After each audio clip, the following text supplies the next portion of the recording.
you're hitting sixth tonight instead of fourth? I mean, not really surprised. I just feel like I'm, with whatever V has going on upstairs, whatever he decides is best, I'm 100% behind him. So if that is me moving down the lineup or moving lead off or anywhere, like I'm just gonna do what I can.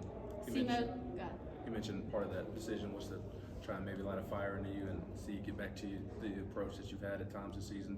How much did it kind of fire you up once you saw where you're hitting today? I mean, it did fire me up, but I guess a lot of it was more determination. Not trying to press or anything, but more determined to get back into the field that I had going for me earlier in the year. Simo says you have a stubborn approach at the plate. Where does that kind of show most? He says you have a stubborn approach at the plate. Just kind of, what does he mean by that, I guess? I guess one big thing is that I don't really like to go outside of myself, or I try my best not to as much as possible. Which again, I mean, it's the same thing for him and everybody in our lineup. So we are, as a whole, just really good at forming an approach and then sticking with it, and trying everything we can not to stray away from it. Do you feel like anything is clicking more for you these last few games? I mean, not really.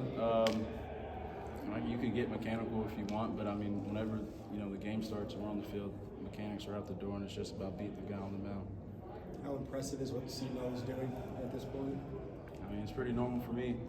I've lived with him and played with him since we've been here. So to see him have the season he's been having, it's kind of not really unexpected, I guess you could say. You mentioned having more determination. How hard is it to not try to do too much with that determination? It's a lot for me because sometimes I do like to get anxious in the box, so sometimes I run away from it, or I just stray away from what my plan was. But a lot of it's just deep breathing, just trying to get as many deep breaths in before you get in the box.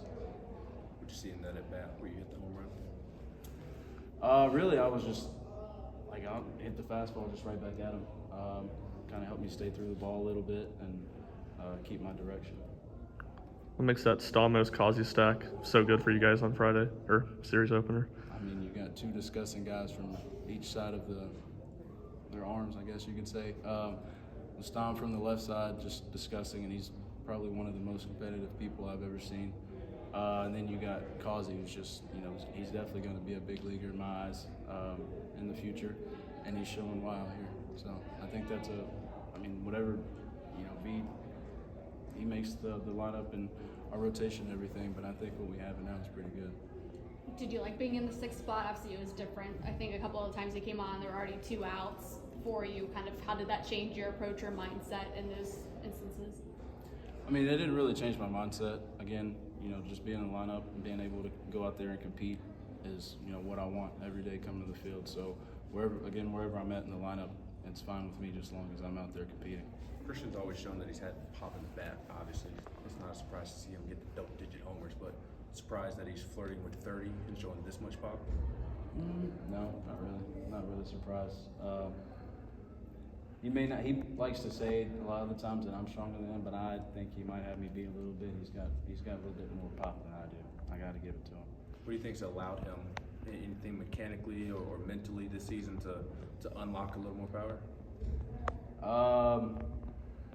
I mean, I guess nothing specifically that I know. I do know that he is a very smart thinker and how he goes about his work, and then making adjustments to whatever part of the game he needs to make adjustments. He's really good at that. So that might be one of the biggest roles that has helped him get to where he's at right now. I think 19 of his 26 home runs are in SEC games. How impressive is it that he's just been even better in conference play? I mean, again, it's who he is. He's just, Simo, I guess. He's very competitive. He's never going to back down. And I can tell you he loves being the villain, and he loves, hearing the crowd and everybody rooting for him. So I bet that gives him a little bit extra motivation when he steps in the box, too. What kind of player do you have to be to love being in that leadoff spot? Honestly, I've never been there, so I don't really know. I'm guessing maybe I'm not it, but No. For the most part, just I know one thing he does look for is just competitiveness. you know, if you're going to compete every single pitch and not give it bats away, then you might find yourself in there anywhere in the lineup. Thanks,